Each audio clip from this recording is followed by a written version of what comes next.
4 प्रकार के अनर्थ होते हैं। पहला होता है दुष्कृति उत्थ अनर्थ। क्या होता है? दुष्कृति उत्थ अनर्थ। दुष्कृति उत्थ अनर्थ का अर्थ होता है पूर्व जन्म में हमने जो भी पाप कर्म किए हैं,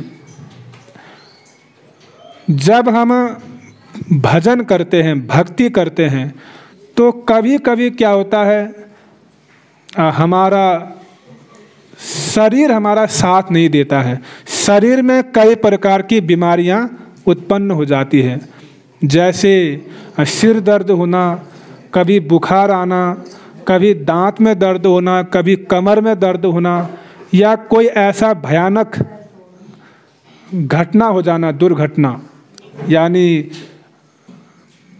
पैर टूट जाना। ये सब क्या हैं?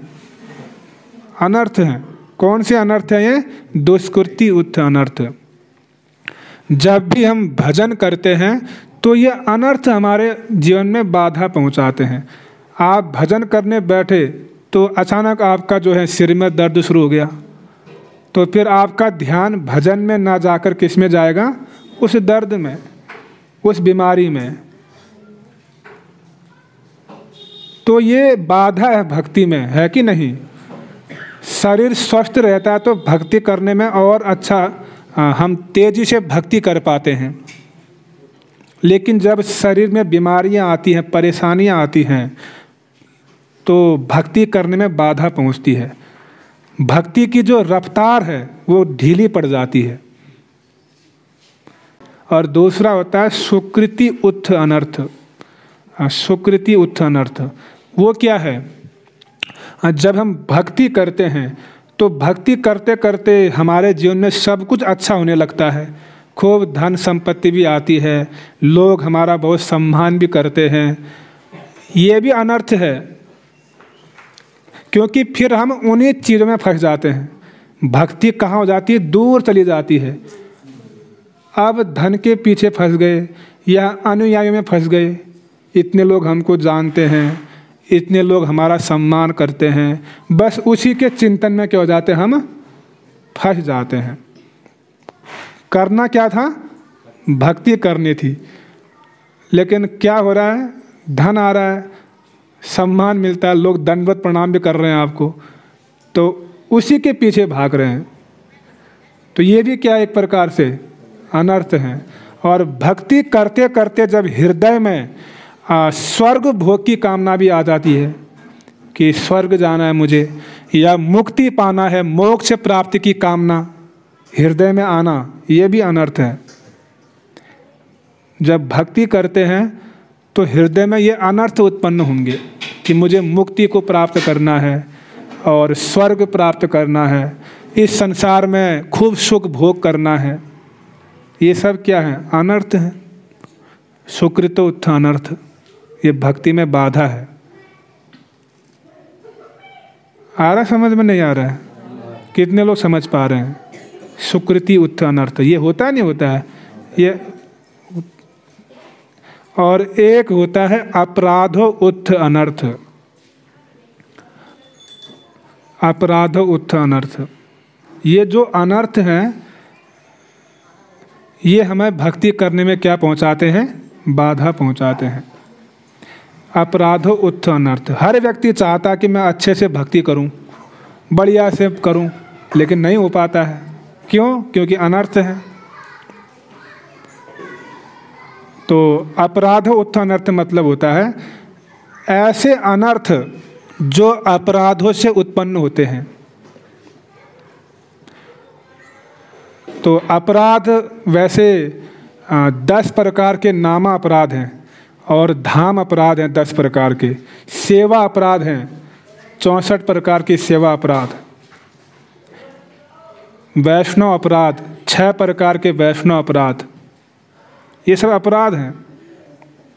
धाम अपराध, नाम अपराध, वैष्णव अपराध, सेवा अपराध।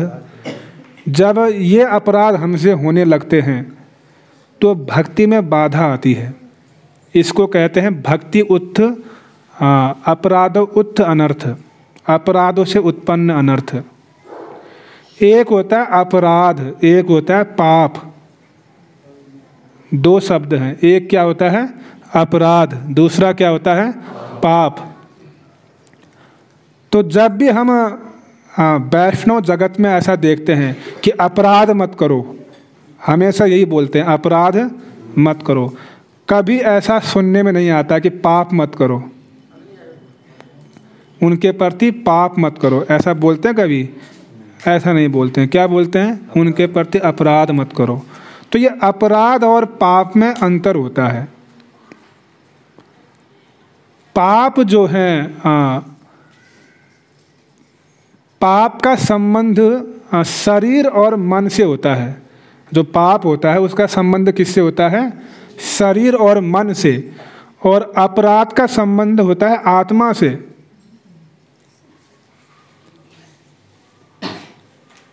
जो शरीर है और जो मन है, ये पाप का फल भोगते हैं।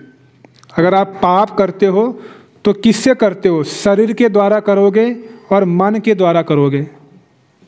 जैसे जीव हिंसा, किसी को मारना, शरीर से किया आपने। लूटना, झूठ बोलना, ये सब क्या है? पाप कार्य हैं।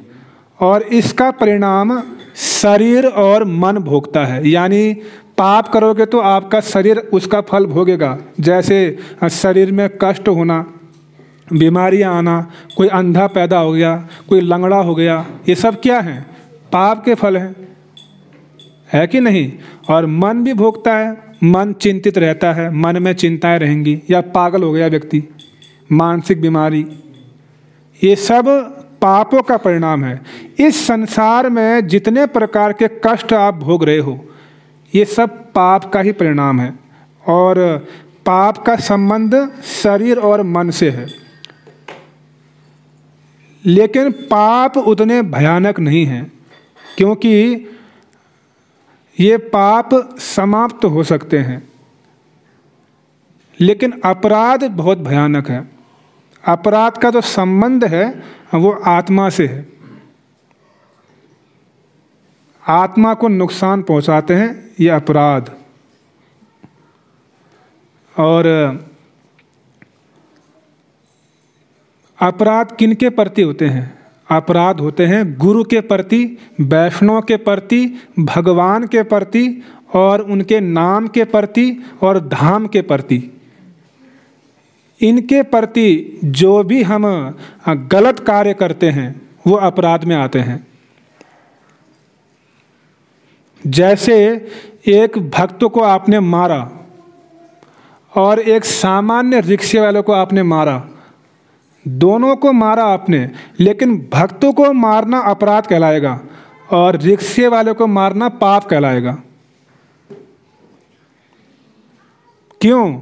क्योंकि जो रिक्शा वाला है वो भक्त नहीं है, उसका संबंध भगवान से नहीं है। इसीलिए उसको अगर आप मार भी रहे तो पाप में क्या होगी? उसकी गणना होगी। लेकिन एक वैष्णव को अगर आप मारते हो तो वैष्णव का संबंध किससे है? भगवान से है। तो वो अपराध में आपकी उसकी गिनती होगी, वो अपराध कहलाएगा। तो भगवान के प्रति, भक्तों के प्रति, भक्ति के प्रति और धाम के प्रति, भगवान के नामों के प्रति जो भी असत व्यवहार किया जाता है वो सब अपराध कहलाते हैं। और भौतिकवादियों के प्रति, यानी जो भक्त नहीं है, उनके प्रति जो भी असत व्यवहार किए जाएंगे वो सब पाप कर्म कहलाएंगे। तो इतना अंतर है पाप और अपराध में। तो अपराध के विषय में विश्वनाथ चक्रवर्ती ठाकुर जी ने वर्णन किया है कि अपराध शब्द का क्या मतलब होता है। अपराध, अपराध, इसमें दो शब्द हैं, अप और राध। विश्वनाथ चक्रवर्ती ठाकुर वर्णन करते हैं कि अपगत राध इति अपराधो। राध मतलब होता है प्रेम या संतोष। अप मतलब होता है दूर, यानी अपराध का मतलब हुआ कि ऐसा कार्य जिससे गुरु, वैष्णव, भगवान और उनके नाम का प्रेम हमसे दूर हो जाता है, उसको बोलेंगे अपराध। यानी आपने ऐसा कार्य कर दिया कि जिसके करने से जो है गुरु, वैष्णव, भगवान और उनका नाम आपसे रुष्ट हो गया, यानी उनका प्रेम आपने खो दिया। वो सब क्या है? अपराध हैं। होना क्या चाहिए कि गुरु, वैष्णव, भगवान के हम प्रेम के पात्र बनने चाहिए, वो हमसे प्रेम करें, ऐसा होना चाहिए। लेकिन हमने उनके प्रति ऐसा व्यवहार किया कि वो हमसे रुष्ट हो गए और उनके प्रेम से हम वंचित हो गए। वो सब क्या है? अपराध। और पाप के विषय में वर्णन आता है कि मन से अगर पाप करते हो तो उसका फल नहीं मिलता है, विशेषकर कलयुग में। लेकिन मन से अगर अपराध करोगे तो उसका फल मिलता है। इस कलयुग में अगर कोई मन से अगर कुछ पाप कर्म करता है तो उसका फल नहीं मिलेगा। लेकिन अगर आप मन से अपराध करोगे तो उसका बहुत भयानक फल मिलेगा। और ये अपराध भी दो प्रकार के होते हैं। एक होता है विषय जातीय अपराध और दूसरा होता है आश्रय जातीय अपराध। विषय जातीय मतलब होता है कि ऐसा अपराध जो भगवान के प्रति, उनके नाम के प्रति किया जाता हो, वो सब विषय जातीय अपराध कहलाते हैं। यानी भगवान के प्रति, उनके नाम के प्रति जो भी आप अपराध करते हो वो विषय जातीय अपराध हैं। और वो अपराध दूर कैसे होंगे? जब आप भगवान का निरंतर नाम जप करोगे, भगवान की स्तुति करोगे और स्तव इत्यादि पाठ करोगे, तो ये करने से विषय जातीय अपराध दूर हो जाएंगे। और दूसरा होता है आश्रय जातीय अपराध, यानी ऐसा अपराध जो गुरु, वैष्णव या महाभागवतों के प्रति किया जाता है, उसको कहते हैं आश्रय जातीय अपराध। गुरु, वैष्णव या महत् पुरुष के प्रति जो भी अपराध करेंगे वो होगा आश्रय जातीय अपराध। और उसका परिणाम क्या होगा? जो आपके हृदय में भक्ति रूपी लता है वो नष्ट हो जाएगी। अगर आपने आश्रय जातीय अपराध किया, यानी गुरु के प्रति, वैष्णव के प्रति, किसी महापुरुष के प्रति अगर आपने अपराध किया है, तो आपके हृदय में जो भक्ति लता प्रकट हुई थी वो विलुप्त हो जाएगी, वो नष्ट हो जाएगी। कौन सा अपराध करने से? आश्रय जातीय अपराध करने से। लेकिन अब ये आश्रय जातीय अपराध जो हैं इतने भयानक हैं कि ये हरिनाम करने से भी दूर नहीं होंगे। अगर आप सोचते हो कि नाम करूँगा तो उससे दूर हो जाएगा, तो नाम जपने से भी दूर नहीं होंगे। यहाँ तक कि आप भगवान की खूब आराधना करते हो, उससे भी ये आश्रय जातीय अपराध दूर नहीं होंगे। तो अब प्रश्न उठता है कि ये अपराध होते क्यों हैं? ये अपराधों का मूल कारण क्या है? तो विश्वनाथ चक्रवर्ती ठाकुर लिखते हैं कि अपराधों का जो मूल कारण है वो है द्वेष, ईर्ष्या। हमारे हृदय में जो द्वेषपूर्ण भावना है वह अपराधों का मूल कारण है। जब द्वेष हृदय में आता है, ईर्ष्या आता है, तो हम अपराध करते हैं अन्य भक्तों के प्रति। आ रहा समझ में? ये मूल कारण है। तो कोई भक्त अगर हमसे आगे बढ़ गए या बहुत अच्छी तरह भक्ति करते हैं तो हृदय में द्वेष आता है अनर्थों के कारण कि वो इतनी अच्छी तरह क्यों भक्ति कर रहे हैं। तो ये अपराध है। और जब अपराध हृदय में प्रकटित होते हैं द्वेष के कारण, तो फिर क्या होता है, वह व्यक्ति अपने को श्रेष्ठ मानने लगता है कि मैं ही सब कुछ हूँ, मुझे सब पता है, मैं श्रेष्ठ हूँ, मैं इतना भक्ति करता हूँ, बाकी सब बेकार हैं, सब बेवकूफ़ हैं। ऐसी भावना हृदय में आ जाती है। यहाँ तक कि अपने को सबसे ज़्यादा समझदार मानने लगता है। जो महापुरुष हैं उनको भी जो है वह नासमझ समझता है और उनकी अवज्ञा करता है। इतना खतरनाक है अपराध, द्वेष। और वैष्णव को एक पंडित मानने लगता है। ये पंडित जी हैं, पंडित जी, स्मार्त कर्मकांडी पंडित, ऐसा मानना भी अपराध है। तो वैष्णव कौन है? भगवान के निज जन हैं, उनके अनुचर हैं। इसीलिए वैष्णव को पंडित नहीं मानना चाहिए सामान्य, वो तो भगवान के निज सेवक हैं। आ रहा समझ में? तो ऐसी भावना हृदय में ना आ जाए। द्वेष ही जो है अपराधों का मूल कारण है।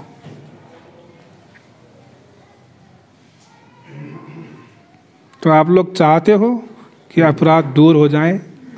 कितने लोग चाहते हैं? पहले तो ये मानना होगा कि हम अपराध कर रहे हैं कि नहीं कर रहे हैं। हो जाते हैं अपराध। तो अब ये अपराधों के विषय में हम थोड़ा सा चर्चा करेंगे। नामा अपराध, उसमें से जो पहला अपराध है वो अपराध है साधुओं की निंदा करना। साधु निंदा, निंदा करते रहते हैं। क्या करते रहते हैं? निंदा। ये हमारा स्वभाव बन चुका है। जब हरि कथा होती है, जब भगवान की कथा होती है तो उसमें उतना ध्यान नहीं रहता है। यदि हम सुनते हैं उस भक्त ने ऐसा कर लिया तो तुरंत ध्यान वहीं जाता है और बड़े ध्यानपूर्वक सुनना चाहते हैं। क्या होगा बताइए, क्या किया उन्होंने? आ रहा समझ में? तो ये निंदा, निंदा सुनने में बड़ा आनंद आता है। लेकिन जब हरि कथा हो रही हो, वैष्णव की महिमा जहाँ पर गाई गई हो, उस पर नींद आ जाती है। ये क्या है? दुर्भाग्य है।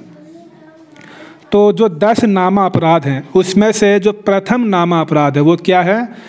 ऐसे साधु, ऐसे भक्त जो भगवान की भक्ति के प्रचार में लगे हुए हैं, उनकी निंदा करना। ये क्या है? पहला अपराध, महान अपराध है। और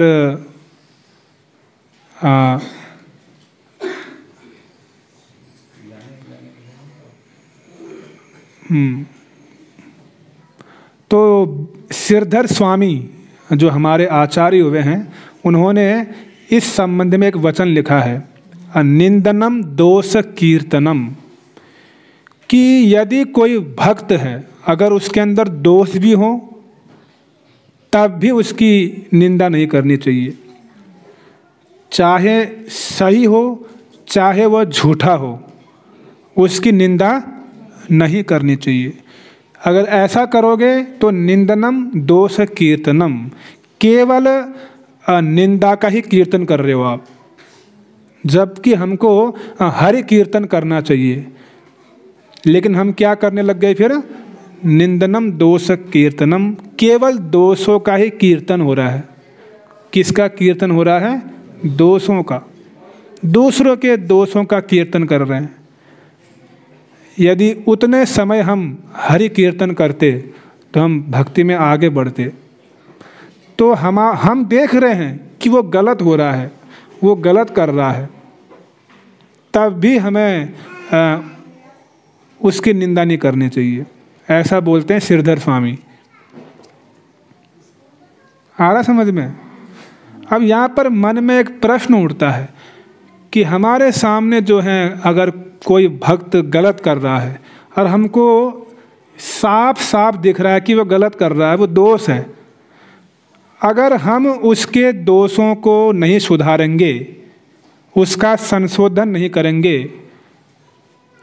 या उसके दोषों को नहीं देखेंगे या नहीं बताएंगे, तो फिर उसका सुधार कैसे होगा? आ रहा समझ में?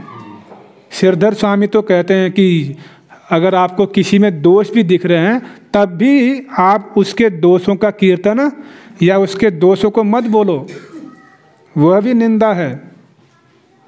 लेकिन अगर हम किसी के दोषों को देखते हैं और पूरी तरह देख पा रहे हैं कि वो वास्तव में गलत कर रहा है, अगर हम उसके दोषों को नहीं देखेंगे, नहीं बताएंगे, उस पर शासन नहीं करेंगे, तो फिर उसका सुधार कैसे होगा?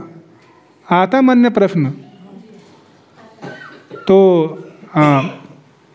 इसके लिए कहा गया कि यदि कोई वैष्णव, कोई भक्त अगर गलती करता है, दोष अगर उसमें दिखते हैं या कुछ गलतियां कर रहा है, तो जो गुरु हैं, जो श्रेष्ठ वैष्णव हैं, वे लोग जो हैं उसका सुधार करेंगे, उसके दोषों को देखेंगे, आप नहीं।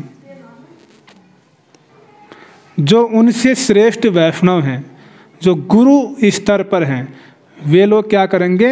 उनका दोष देखकर उनका सुधार करेंगे। अगर आप करोगे तो आप अपराध के ही भागी बनोगे। इसीलिए शास्त्रों में कहा गया है कि जो हमसे उन्नत वैष्णव हैं वे हमारा सुधार करेंगे, जो हमारे बराबर के हैं हमें उनके दोष नहीं देखने हैं। जो हमसे श्रेष्ठ हैं वो देखेंगे, जो गुरु हैं वो देखेंगे, आप मत देखो। आ रहा समझ में? आप नहीं देखना है। अगर आपको कोई ऐसा दोष दिख भी रहा है तो आप अपने से जो श्रेष्ठ वैष्णव हैं उनको जाके बोलो कि मुझे ऐसा ऐसा दिख रहा है, वो करेंगे सुधार जो करना है। आप बीच में मत जाइए। अगर आप खुद ही अगर सुधार करने लग गए तो आप जो हैं अपराध के भागी बनोगे। तो ये विधान है किसी के दोषों को सुधारने का। जो आपसे नीचे हैं, जो जूनियर हैं आपसे, आप उनके दोषों को सुधार कर सकते हो, अपने बराबर वालों के नहीं, और अपने से उन्नत वालों का भी नहीं। हम इतने अपराधों से ग्रस्त हो जाते हैं कि हम अपने से श्रेष्ठ वैष्णव पर भी अपराध देखते हैं, उनके भी दोष देखने लगते हैं, यहाँ तक कि गुरु के भी दोष देखने लगते हैं। वो तो और भयानक है। बताया गया कि अपने के समान वाले के भी दोष नहीं देखना है। तो जो हमसे उन्नत स्तर पर है, जो वैष्णव, जो गुरु, उनके दोष तो फिर देखना ही नहीं चाहिए। तो साधु निंदा ये महान अपराध है। और ये जो वैष्णव अपराध है वो 6 प्रकार का होता है। कितने प्रकार का? 6 प्रकार का। 6 प्रकार से हम वैष्णव अपराध कर सकते हैं, भक्तों का अपराध कर सकते हैं 6 प्रकार से। स्कंद पुराण में वर्णन आता है। क्या वर्णन आता है? कि हंति निंदन्ति वे द्वेष्टि वैष्णवा नाम अभिनंदति क्रोध्यते याति नो हर्षम दर्शने पतनानि सट।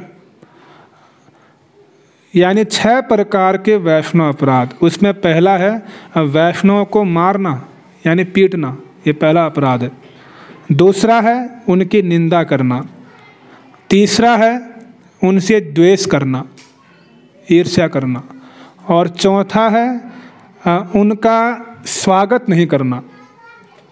कोई वैष्णव आ गए और स्वागत नहीं किया आपने, ये भी अपराध है। और उनके प्रति क्रोध करना, किसी भक्त पर क्या करना? क्रोध करना ये भी अपराध है।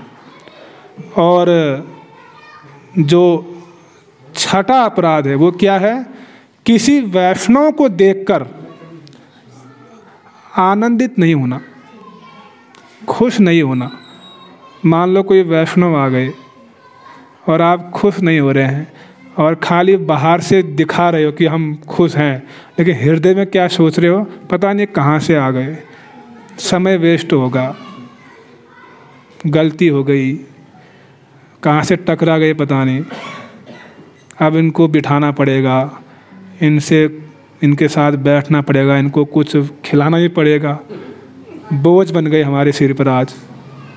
तो ऐसी भावना हृदय में आना, तो आनंदित नहीं होना। वास्तव में हृदय से आनंदित होना चाहिए कि मेरा कितना बड़ा सौभाग्य है कि मुझे आज ऐसे वैष्णव का दर्शन हुआ। तो ये आनंद का विषय है। तो ऐसा नहीं करना ये क्या है? अपराध है। ये 6 प्रकार से हम वैष्णव का अपराध कर सकते हैं। पहला कैसे? मारना, मार पीट पर उतर जाएंगे। दूसरा निंदा करना, निंदा करते रहेंगे। तीसरा द्वेष रखना हृदय में, उसके प्रति ईर्ष्या भाव रखना।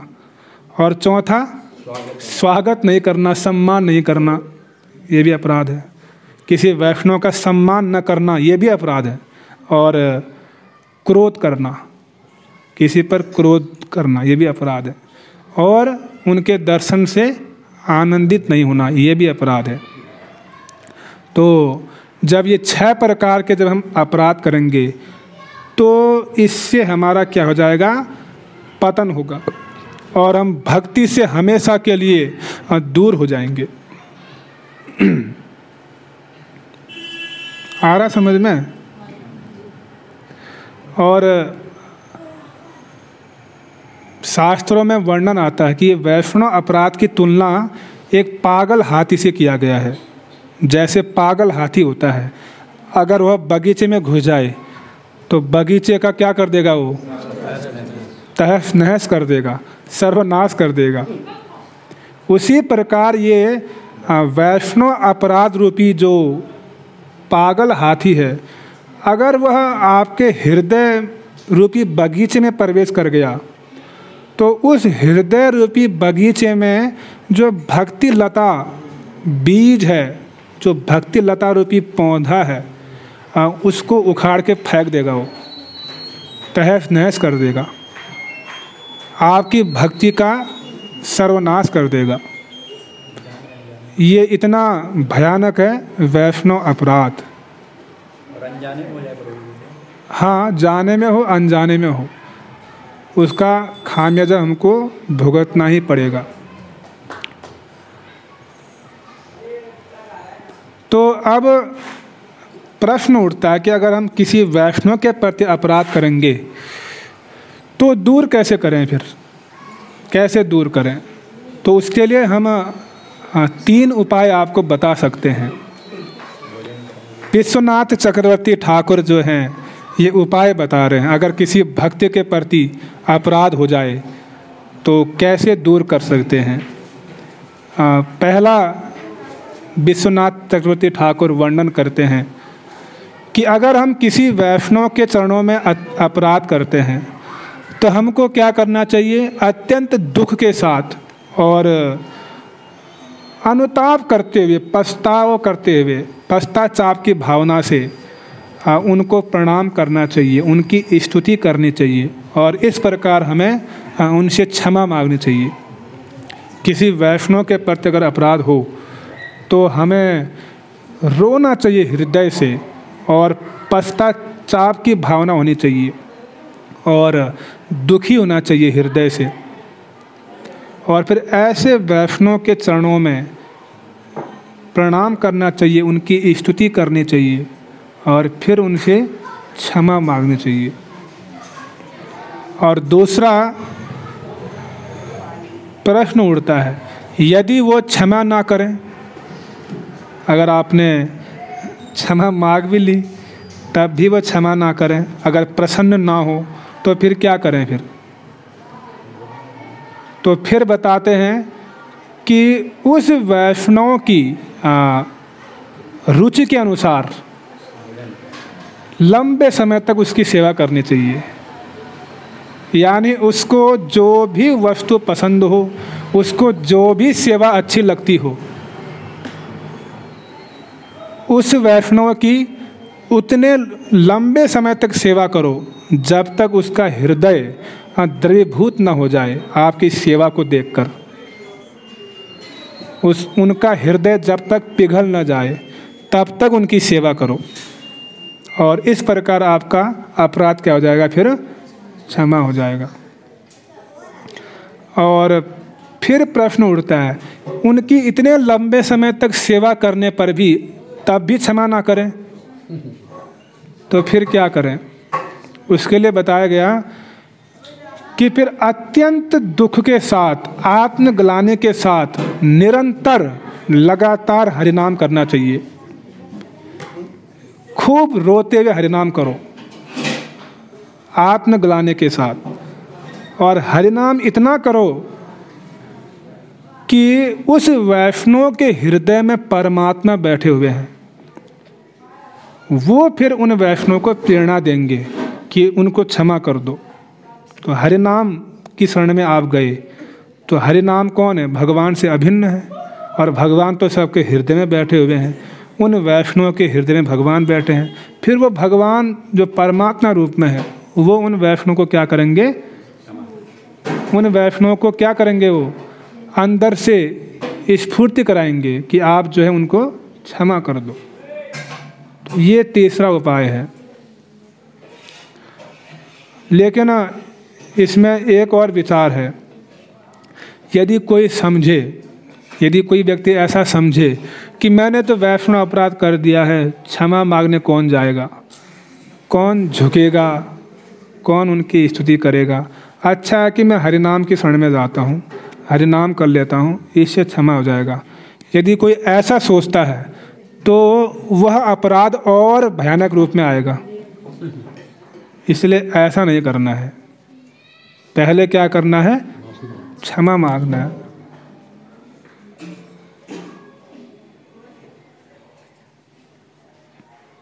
और मान लो किसी वैष्णव ने आपको क्षमा भी कर दिया, आपका अपराध खत्म भी हो गया है, उसके बाद उसको भूलना नहीं है कि कोई अब तो सब खत्म हो गया, अब क्या याद रखें। नहीं, जो आपने गलती किया था, जो अपराध आपने किया था, उसको जीवन भर याद रखना है। बार बार उस पर चिंतन करना है, बार बार अपने ऊपर क्या करना है? ग्लानि होनी चाहिए कि मेरे से ये गलती हुई। तो जब ऐसा बार बार उसको याद रखेंगे तो फिर भविष्य में हम दोबारा अपराध नहीं करेंगे। आ रहा समझ में?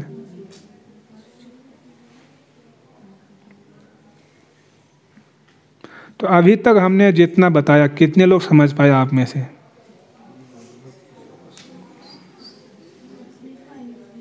सभी को समझ में आया?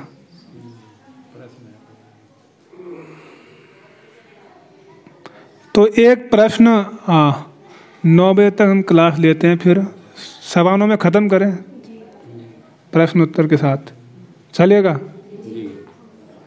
तो यहाँ पर एक प्रश्न और उठता है कि जो वैष्णव होते हैं, हाँ, उनमें 26 गुण होते हैं। आप लोग को पता होगा 26 गुण एक वैष्णव के अंदर होते हैं। तो वो 26 गुण जिस वैष्णव के अंदर नहीं है, अगर उसकी निंदा करेंगे तो क्या तब तो अपराध नहीं होगा? कोई ऐसा भी सोच सकता है। आ रहा समझ में? वैष्णव या भक्त कौन है? जिसके अंदर क्या है? 26 गुण है। मतलब किसी के अंदर अगर 25 गुण है या 24 गुण है, अगर उसके प्रति करें तो फिर थोड़ा ना अपराध होगा।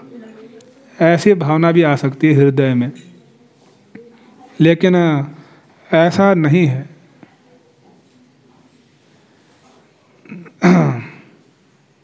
क्योंकि पद्म पुराण में एक वचन आता है, पद्म पुराण में उसमें बताया गया है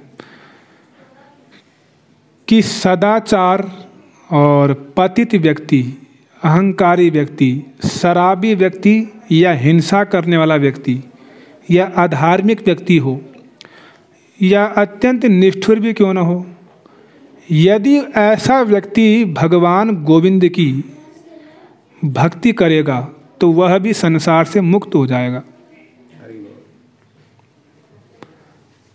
अगर हम ऐसे व्यक्ति की भी निंदा करेंगे जिसके अंदर अभी क्रोध कुछ मात्रा में है लेकिन भक्ति कर रहा है, तो वह भी अपराध होगा।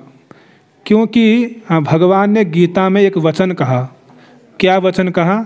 अपि चेतसु दुराचारो भजते माम अनन्य भाग साधु रेव च मंतव्य समज्ञ व्यवसितो ही सह। ये भगवान के वचन। अपि चेतसु दुराचारो, भगवान कहते हैं कि यदि कोई सुदुराचारी व्यक्ति भी क्यों न हो, दुराचारी नहीं सुदुराचारी, अगर वह भी अनन्य भाव से मेरा भजन करता है तो उसको भी साधु ही मानो। क्या मानो? उसको साधु मानो।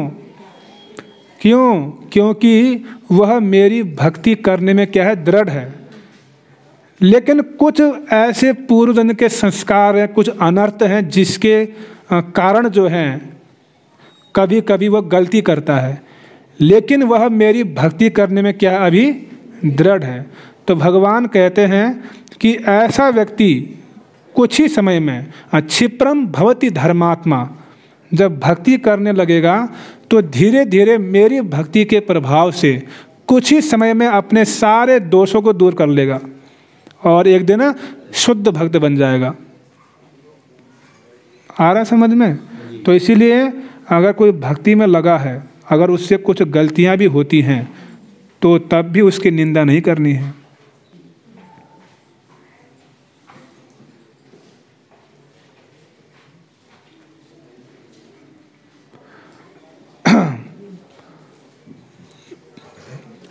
क्योंकि जो भक्त हैं, जो साधक हैं, साधक अवस्था में गलतियां होंगी, क्योंकि विद्यार्थी से गलती होती है। जो मुक्त महापुरुष हैं, जो गुरु वर्ग हैं, उनसे गलती नहीं होंगी। एक सामान्य साधक से गलतियां होती रहेंगी। लेकिन अगर हम उसी गलती को देखते रहेंगे तो हम अपराध के भागी बनेंगे। कोई बात नहीं, गलती हो रही, ठीक है, आगे सुधर जाएगा। अब भक्ति तो कर रहा है, लगा है, प्रयास कर रहा है। किसी के 20% दोष दूर हुए हैं, किसी के 50%, किसी के 75%, एक दिन 100% हो जाएगा। लेकिन लगा तो है कम से कम प्रोसेस में, तो धीरे धीरे होगा। एक दिन में तो कोई शुद्ध भक्त नहीं बन जाएगा। आ रहा समझ में? तो इसलिए जितने भी साधक हैं सबसे कुछ न कुछ गलतियां होती रहेंगी, इसलिए उन गलतियों को मत देखो। मान लो कभी कभी कुछ भक्त के जीवन में ऐसा भी होगा, पूर्व जन्म के कुसंस्कारों के कारण भयानक जो है उसने ऐसी घटना कर दी, जघन्य पाप कर दिया, तो फिर क्या करें? तो भगवान कहते हैं क्षिप्रम भवति धर्मात्मा, वह क्या बन जाएगा? कुछ दिन में धर्मात्मा बन जाएगा। और ऐसे व्यक्ति को भी हम निंदा नहीं कर सकते हैं। तो इसीलिए जो है, जो वैष्णव हैं वो भगवान के निज जन हैं। कभी कभी ऐसा भी होता है कि जब कोई भक्त बनता है तो कुछ लोग क्या करते हैं, पहले तो ये ऐसा था, अब भक्ति कर रहा है। अभी कभी कभी ऐसी भावना भी आती है। तो शास्त्रों में कहा गया है कि जो वैष्णव हैं उनके 4 प्रकार के दोष नहीं देखने चाहिए। वैष्णव के 4 प्रकार के दोष नहीं देखना है।